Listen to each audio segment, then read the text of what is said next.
कांग्रेस के पूर्व सांसद और अध्यक्ष राहुल गांधी की संसद की सदस्यता छिन जाने के बाद देश की राजनीतिक गलियारों में तो उथल पुथल है ही, तो वहीं अब विदेशों से भी इस मामले पर राजनीतिक लोगों की प्रतिक्रियाएं सामने आने लगी हैं।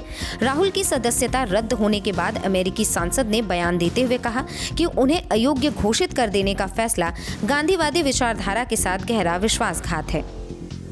रो खन्ना अमेरिका की प्रतिनिधि सभा में सिलिकॉन वैली का प्रतिनिधित्व करते हैं। वे भारत और भारतीय अमेरिकियों पर अमेरिकी संसद के कॉकस के श्रेय अध्यक्ष हैं।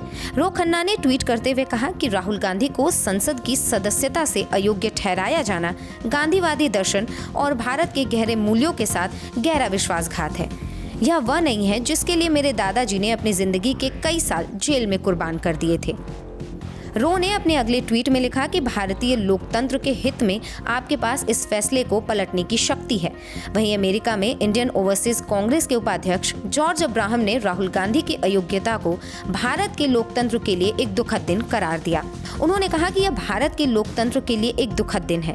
राहुल गांधी को अयोग्य ठहराकर मोदी सरकार हर जगह अभिव्यक्ति की आज़ादी और भारतीयों की आज़ादी के अधिकार के लिए मौत की घंटी बजा रही है।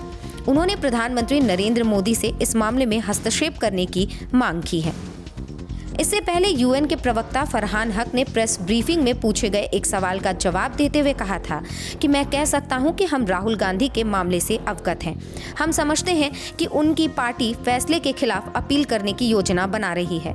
फिलहाल इस स्तर पर इतना ही कह सकता हूं।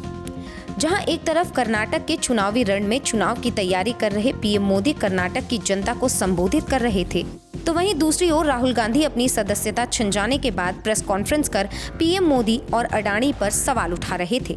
राहुल ने प्रेस कॉन्फ्रेंस में जो कुछ कहा उसे लेकर एक बार फिर से बयानों के वार और पलटवार का दौर छिड़ गया है।